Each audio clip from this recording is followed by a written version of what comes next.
കേരളത്തെ സംബന്ധിച്ച് കലാരംഗത്ത് പ്രവർത്തിക്കുന്ന ഭൂരിപക്ഷവും ഇടതുപക്ഷ ചിന്താഗതിക്കാരാണെന്ന ഒരു സാഹചര്യം നിലവിലുണ്ട്.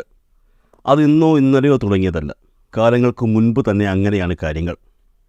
മുൻപ് കേരളത്തെ സംബന്ധിച്ച് രണ്ട് രാഷ്ട്രീയ പാർട്ടികൾ മാത്രമാണ് പ്രധാനമായും മുൻനിരയിൽ നിന്നിരുന്നത്: കമ്മ്യൂണിസ്റ്റ് പാർട്ടിയും കോൺഗ്രസും.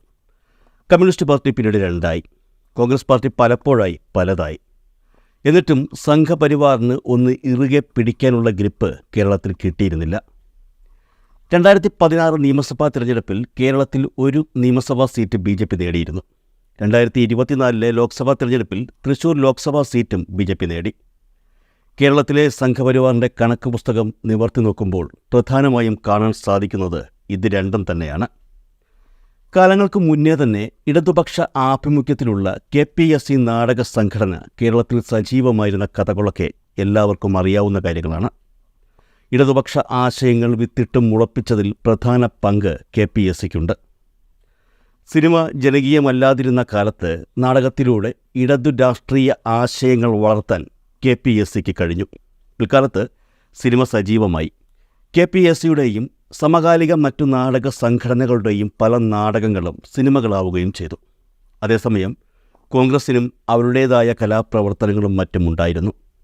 പക്ഷേ ഒരു വസ്തുത എന്ന് പറയുമ്പോൾ ആ കലാപ്രവർത്തനങ്ങൾക്ക് ഇടതുപക്ഷ കലാപ്രവർത്തനങ്ങളുടെ അത്ര ശക്തി ഇല്ലായിരുന്നു എന്നുള്ളതാണ്. ആമുഖമായി ഇത്രയും കാര്യങ്ങൾ പറഞ്ഞതിന് കാരണമുണ്ട്.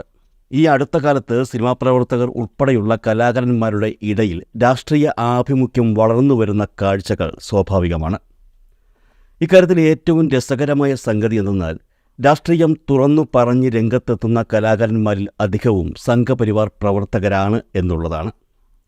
അത്തരത്തിൽ കഴിഞ്ഞ കാലങ്ങളിൽ രാഷ്ട്രീയം തുറന്നു പറഞ്ഞു രംഗത്തിറങ്ങിയ കലാകാരന്മാരായിരുന്നു സുരേഷ് ഗോപി, മുകേഷ്, ഭീമൻ രഘു, ജഗദീഷ്, കൃഷ്ണകുമാർ, സംവിധായകരായ രാജസേനൻ, അലി അക്ബർ എന്നിവരൊക്കെ.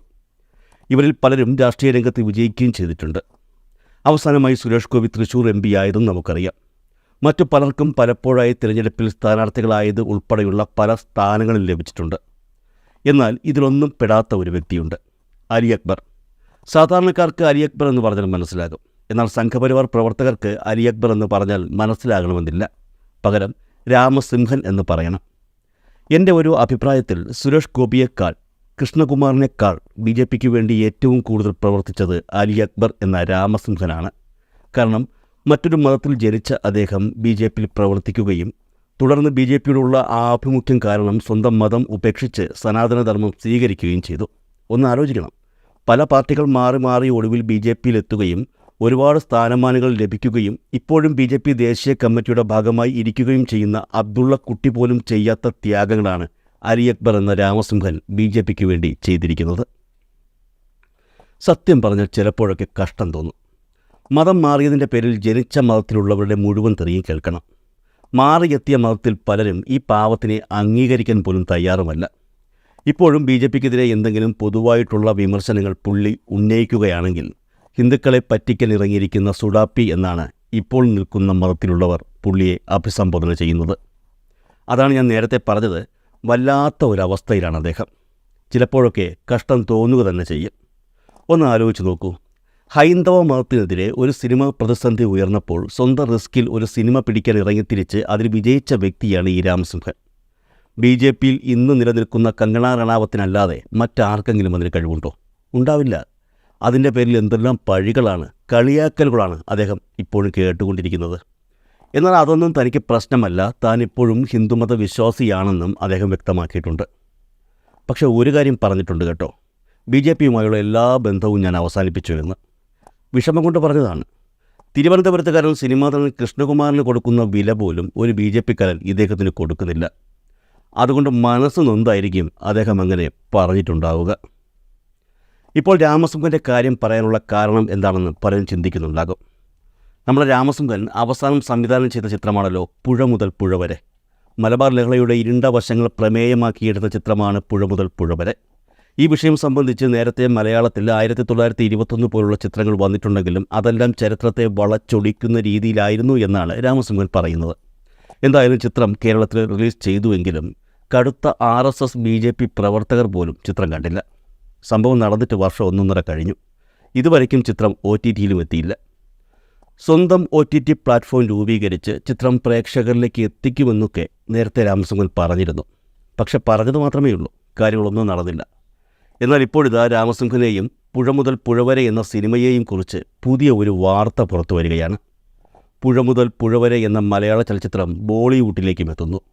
ക്രൗഡ് ഫണ്ടിങ്ങിലൂടെ നിർമ്മിച്ച പുഴ മുതൽ പുഴ വരെ കേരളത്തിൽ റിലീസ് ചെയ്ത് 1.5 വർഷത്തിന് ശേഷമാണ് ബോളിവുഡിലേക്ക് എത്തുന്നത്.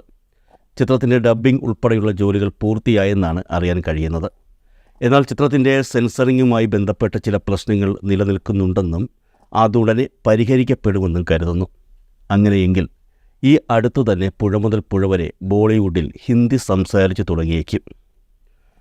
ബോളിവുഡിൽ കശ്മീർ ഫയൽസ് വലിയ വിജയമായിരുന്നു. കേരള സ്റ്റോറിയും വിജയം കണ്ടു. അതുപോലെ തൻ്റെ സിനിമയെയും ബോളിവുഡ് സ്വീകരിക്കുമെന്നാണ് രാമസിംഹൻ്റെ പ്രതീക്ഷ. അതേസമയം സെൻസറിങ്ങിനായി ചിത്രം എത്തിയപ്പോൾ സെൻസർ ബോർഡ് ചില പ്രശ്നങ്ങൾ ചൂണ്ടിക്കാട്ടുകയായിരുന്നു. എന്നാൽ അതെല്ലാം പരിഹരിച്ച് മുന്നോട്ട് പോകാനുള്ള ശ്രമങ്ങളാണ് ഇപ്പോൾ രാമസിംഹൻ എന്നാണ് അറിയാൻ കഴിയുന്നത്. ചിത്രം റിലീസാകുന്നതോടുകൂടി മലബാർ കലാപം ദേശീയ തലത്തിൽ വലിയ രീതിയിൽ ചർച്ച ചെയ്യുമെന്നും രാമസിംഹൻ കരുതുന്നു. സത്യം പറയാമല്ലോ, തൃശ്ശൂരിൽ വിജയിച്ചതോടെ സുരേഷ് ഗോപി BJPക്കാരുടെ കൺകണ്ട ദൈവമായി മാറിയെങ്കിലും യഥാർത്ഥത്തിൽ BJP പ്രവർത്തകർ പൂവിട്ട് പൂജിക്കേണ്ടത് ഈ രാമസിംഹനെയാണ്. കാരണം BJPയിലെ മറ്റൊരു നേതാവും ഇത്രത്തോളം ജോലി BJPക്ക് വേണ്ടി ചെയ്തിട്ടുണ്ടാകില്ല. ഏകദേശം ഇതേ രീതിയിൽ തങ്ങൾക്ക് വേണ്ടി സംസാരിക്കുകയും പ്രവർത്തിക്കുകയും ഒക്കെ ചെയ്ത കങ്കണ റണാവത്തിനെ MP ആക്കിയവരാണ് BJP. ഉറപ്പായും രാമസിംഹനും അതിലൊട്ടും കുറയാത്ത ബഹുമാനം അർഹിക്കുന്നുണ്ട്. ഇതിനിടെ പുഴ മുതൽ പുഴ വരെ റിലീസായതിന് പിന്നാലെ രാമസിംഹൻ സംവിധാനം ചെയ്യുന്ന അടുത്ത ചിത്രം ഏതാണെന്ന ചോദ്യം സമൂഹ മാധ്യമങ്ങളിൽ ഉയർന്നിരുന്നു. അതിനുള്ള മറുപടിയും അദ്ദേഹം അന്ന് പറഞ്ഞിരുന്നു.